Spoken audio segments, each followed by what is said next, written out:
Sa Bacolod, Aksyon Radio!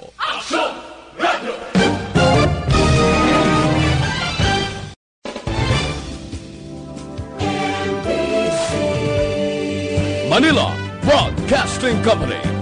Sa balita, komentaryo, isyu, serbisyo publiko. Aksyon Radio! Sa Bacolod, Aksyon Radio! Aksyon Radio!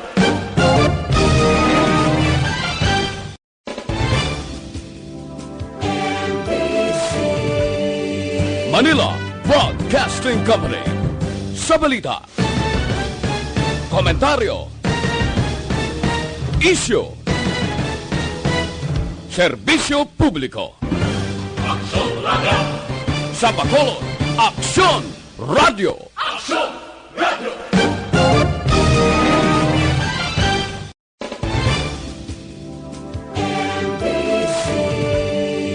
Manila Broadcasting Company. Sa balita, komentaryo, isyu.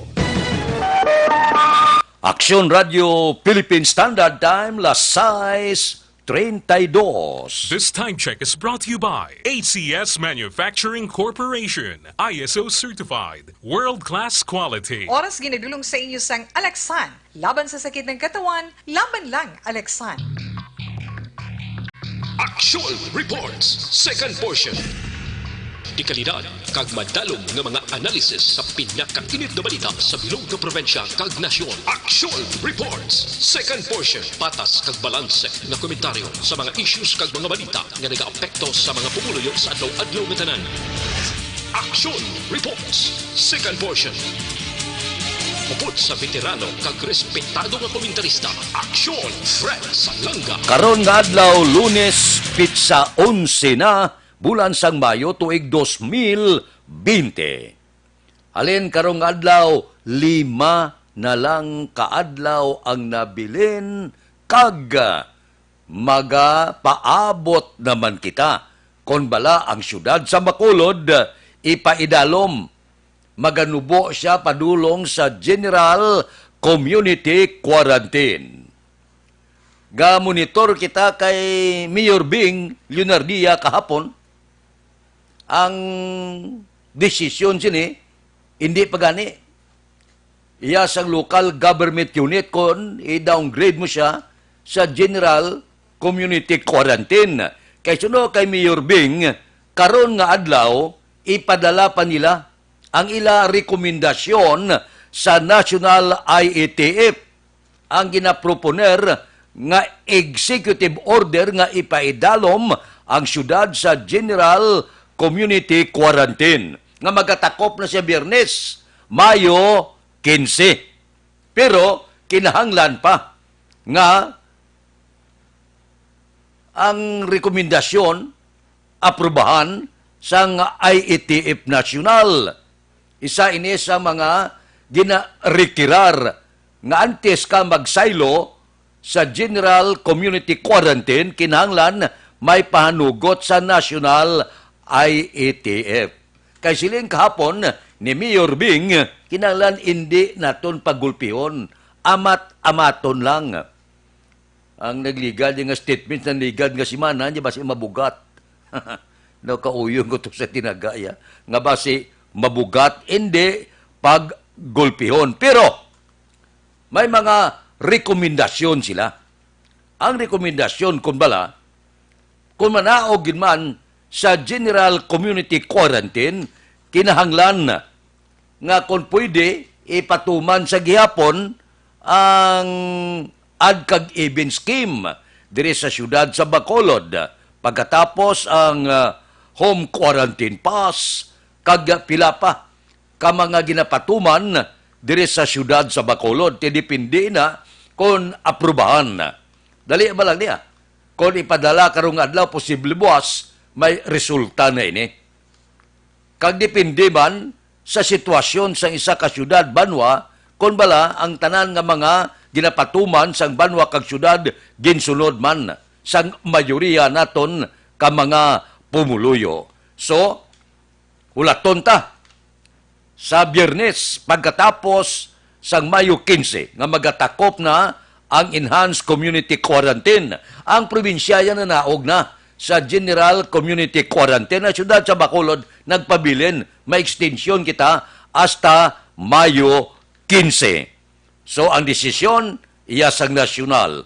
Pagkatapos magdesisyon ang nasyonal, may mga bagay pa nga base aprobahan man ang ginapagabay sa syudad sa Bacolod sa pagpatuman sang kinaandana nga ginapatuman sang syudad sa Bacolod, ang home quarantine pass, ang ad even scheme, korpyo kag iban pa. Aksyon Radio Philippine Standard Time Lasais 36. Mabalik kami pagkatapos ini. Para labanan ang banta ng COVID-19 sa ating bansa, mahalaga ang kooperasyon ng bawat isa. Ang pananatili sa loob ng bahay ay isa sa pinakasimple pero pinaka-epektibong paraan para hindi kumalat ang virus. Kunwari, ikaw ang tuldok na ito. Malusog ka at malakas. Lumabas ka ng bahay. Ang hindi mo alam, may nakasalamuha ka ng may COVID-19. Tandaan, mahirap malaman kung sinong may virus, pero madali itong maipasa sa iba. Pwedeng naipasa na pala niya ang virus sa iyo nung umubo siya, o bumahin. O baka naman ay nahawa na dahil humawa kayo sa parehong bagay na kontaminado. Ngayon ay mayroon ka na ring COVID-19. Isa ka ng carrier na makakahawa sa iba. Dahil maaaring ilang araw pa bago lumitaw ang sintomas na ubo, sipon, hirap sa paghinga at lagnat. Pwede ring wala kang nararamdamang sintomas, ngunit nakakahawa ka pa rin. Pag-uwi mo sa bahay, maaari mong mahawahan ang iyong pamilya. Kasama na rito ang lolo at lola mo o ang mga magulang mo na may edad. Sila ang may pinakamahina na depensa laban sa virus. Ang mga may sakit sa puso, diabetes, high blood, at iba pang pre-existing conditions, at mga buntis, mahina ang panlaban sa COVID-19. Kapag na-infect ang taong mahina ang immune system, posibleng magkaroon siya ng malalang karamdaman at kailanganing dalhin sa ospital. Sa patuloy na paglabas ng bahay at pagpunta sa pampublikong lugar, tinatayang maaari kang makahawa ng 3 pang tao at sila makakahawa ng mas marami pang iba. 20% ng mga nahawa ay maaaring maospital at dadami ng dadami ito habang mas kumakalat pa ang virus. Bukod sa dumaraming COVID-19 patients, marami pang ibang may sakit ang nasa mga pagamutan. Ang mga pasyenteng malubhang-malubha na ang karamdaman, hindi na maaasikaso. Wala ring lugar para sa mga pasyenteng may ibang karamdaman. Kaya nating iwasan ang patuloy na pagkalat ng COVID-19 kung iisipin natin ang kapakanan ng iba. Kailangan nating isipin at kumilos na parang bitbit na natin ang virus para hindi ito kumalat pa sa iba. Sundin ang social distancing. At hanggat maaari, manatili sa loob ng bahay. Kung talagang kinakailangang lumabas, panatilihin ang 1 metrong layo sa ibang tao. Maging malinis din sa katawan at sa kapaligiran. Parating maghugas ng kamay gamit ang sabon at tubig. At i-disinfect ang mga bagay na madalas hinahawakan. Ang mahalaga, mapabagal natin ang pagkalat ng COVID-19.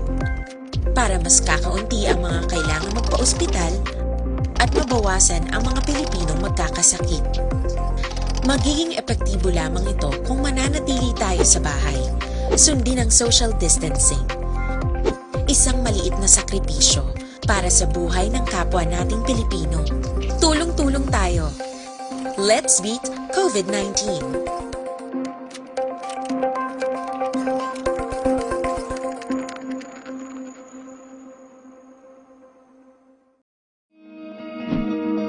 Para labanan ang banta ng COVID-19 sa ating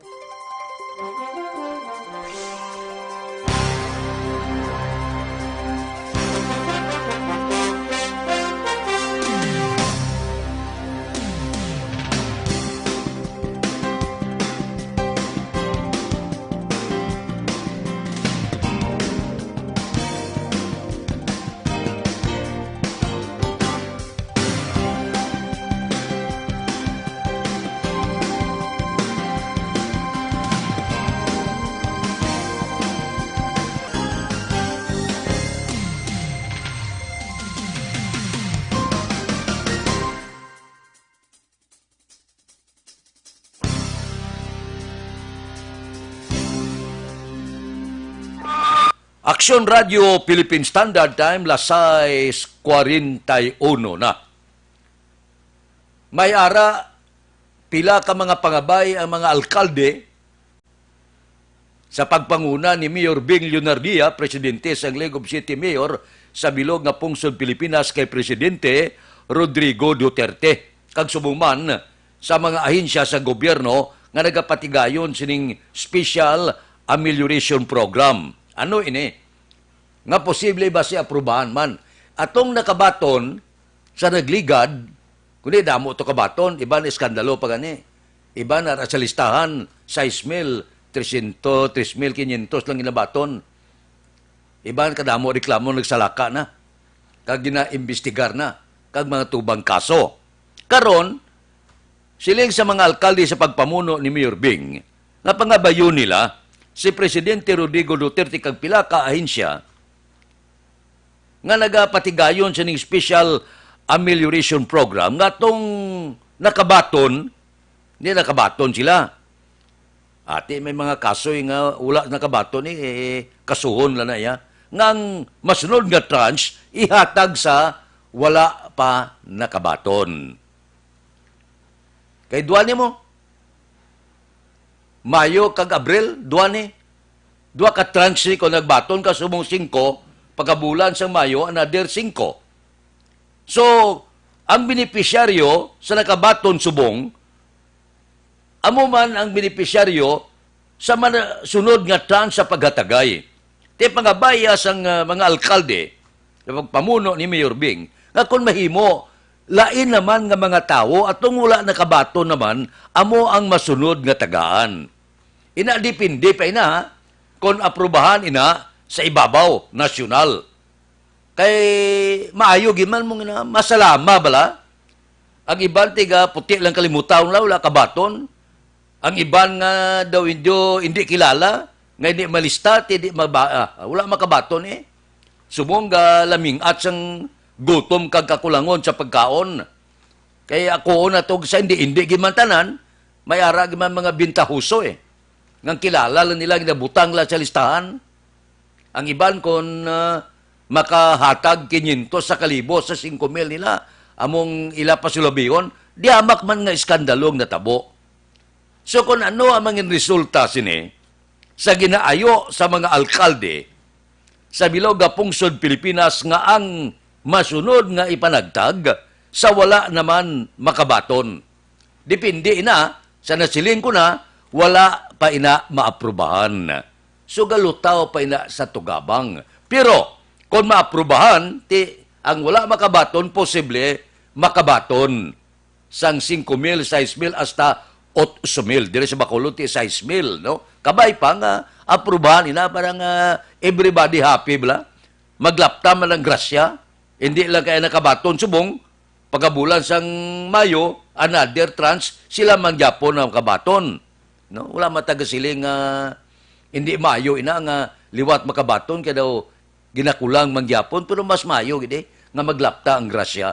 Sa nasiling ko na, hindi kita na magsalig, kay wala pa ina maaprubahan. Ginapangabay pa lang ina sang mga alkalde. Ginapangabay ina sa pagpamuno ni Mayor Bing, kung aprubahan o kung hindi, depende na ina kay Presidente Rodrigo Duterte kag sa mga ahensya sang gobyerno nga nagakapot sining Special Amelioration Program. Depende. Kamo konforme man nga lain naman ang makabaton. Of course, ang nakabaton na kag dapat magbaton liwat medyo galungo man niya ti amon na.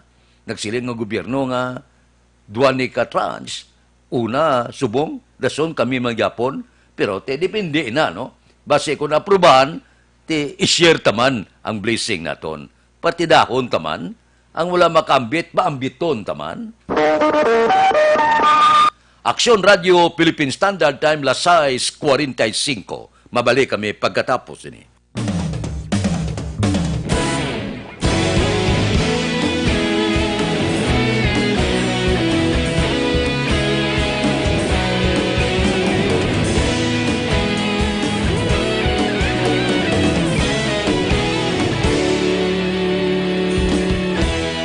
Agapasimba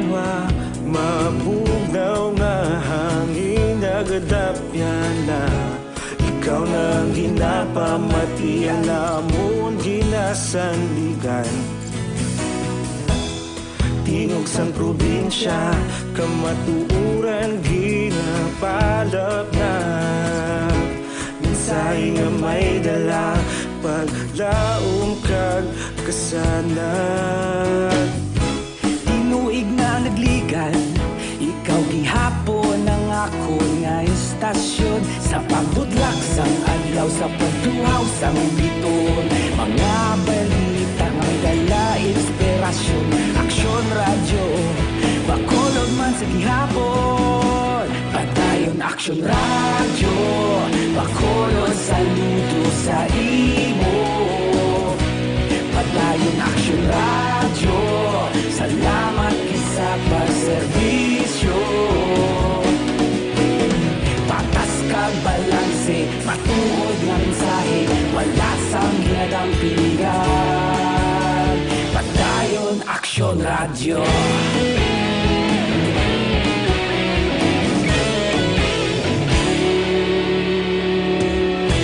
Bakolod nun kag Negrosanon, inyong nga pamatian. Stasyon nga nagapalaplag sang kamatuoran. Mabakod nga prinsipyo, reporter handa sa serbisyo. Kahapon, karon kag sa gihapon, kita magapadayon. Tinuig na nagligan, ikaw gihapon ang ako nga istasyon. Sa pagbutlak sang adlaw, sa pagtuhaw sang biton. Mga balita nga may dala inspirasyon. Aksyon radyo, bakolod man sa gihapon. Padayon aksyon radyo, bakolod saludo sa imo. Padayon aksyon radyo, salamat gid sa pagserbisyo. Patas kag balanse, matuod na mensahe, wala sang ginadang piligan. Padayon aksyon radyo. Una sa balita, una sa aksyon, sa Bacolod Aksyon Radio. Una sa balita, una sa aksyon, sa Bacolod Aksyon Radio. Kita ulog na na'y sa bisan anong kahintangan. Responsable na pagbalita, pagdayon na ipalap na. Malasig pero sigurado, aksyon na may dala pagpalanggan.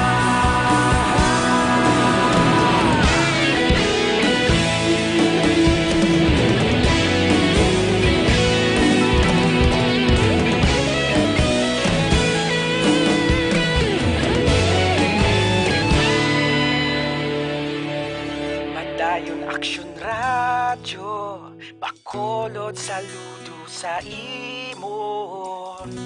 Padayon aksyon radyo, salamat gid sa pagserbisyo. Padayon aksyon radyo, bakolod saludo sa imo. Padayon aksyon radyo, salamat gid sa pagserbisyo. Patas kag balanse, matuod nga mensahe, wala sang ginadang piligan. Padayon aksyon radyo.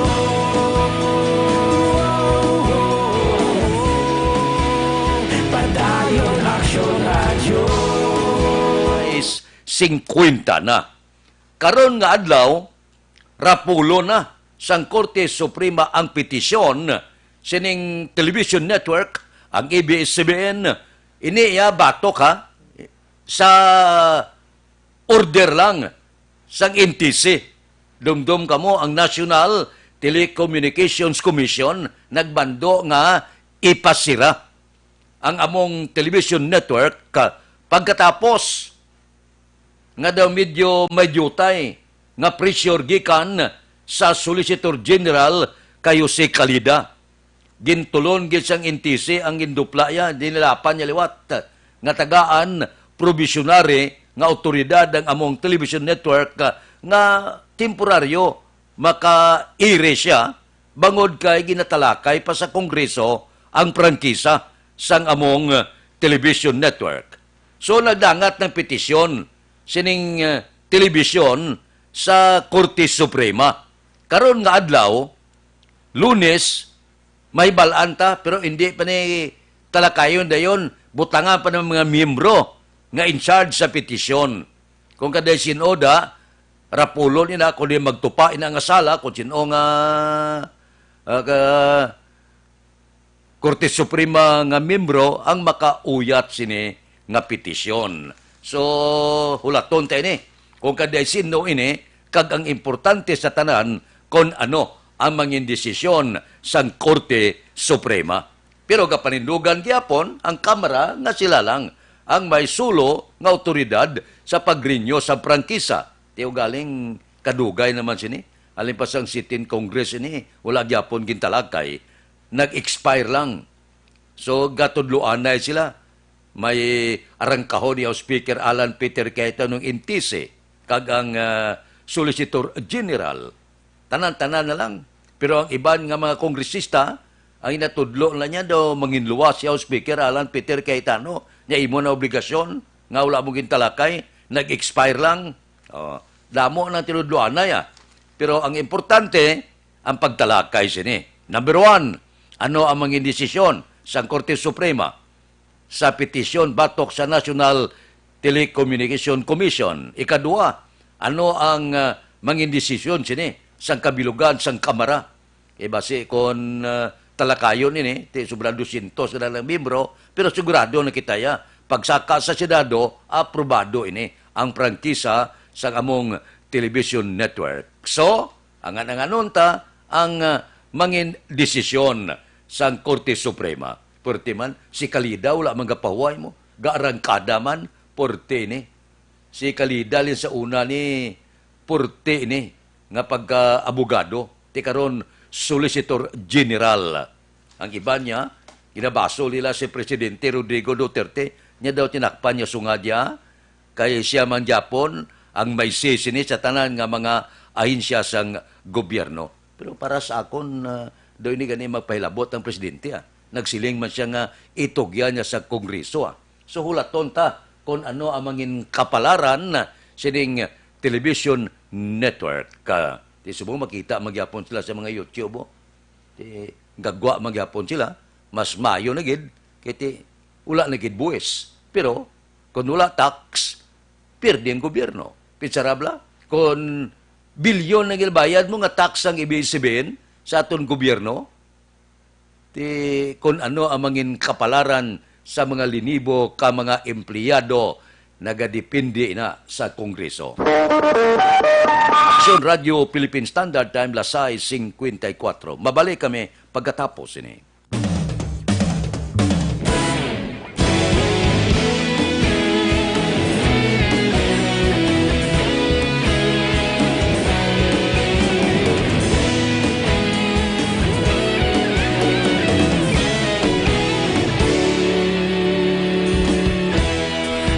Pasimbanwa, mabugnaw nga hangin nagadapyan na. Ikaw na ginapamatian namon ginasandigan. Tingog sang probinsya, kamatuuran ginapalap na. Minsay nga may dala, paglaom kag kasanat. Tinuig na nagligan, ikaw gihapon ang ako nga istasyon. Sa pagbutlak sang adlaw, sa pagduhaw sang biton. Mga balita nga may dala inspirasyon. Aksyon radyo, bakulog man sa gihapon. Padayon aksyon radyo, bakulog saludo sa imo. Padayon aksyon radyo, salamat sa pagserbisyo. Patas kag balanse, matuod nga mensahe, wala sang ginadampingan. Padayon Aksyon Radyo.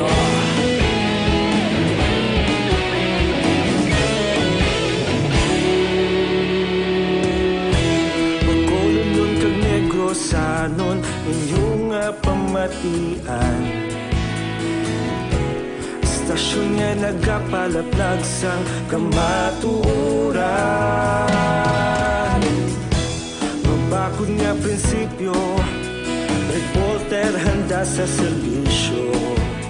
Kahapon, karon kag sa gihapon, kita magapadayon. Tinuig na nagligan, ikaw gihapon ang akon nga istasyon. Sa pagbutlak sang adlaw, sa pagtuhaw sang bituon, mga balita na may dala inspirasyon. Aksyon Radyo, Bacolod man sa gihapon. Padayon Aksyon Radyo, Bacolod saludo sa imo. Padayon Aksyon Radyo, salamat kit sa pagserbisyo. Patas kag balanse, matuod nga mensahe, wala sa ginadampigan. Padayon Aksyon Radyo. Una sa balita, una sa aksyon, sa Bacolod Aksyon Radio. Una sa balita, una sa aksyon, sa Bacolod Aksyon Radio. Kita ulog na na'y Sabsan anong nagkahintangan. Responsable nga pagbalita, pagdayon na ipalak na. Malasig pero sigurado, aksyon nga may dala pagpalanggan.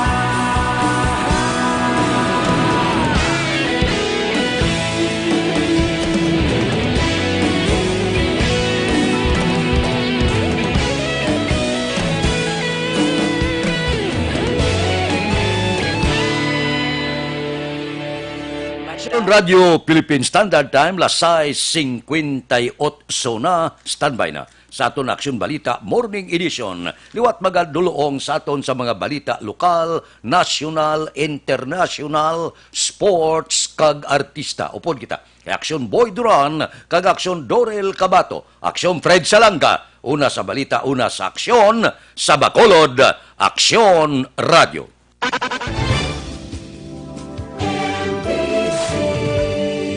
Manila Broadcasting Company. Sa balita, komentaryo, issue,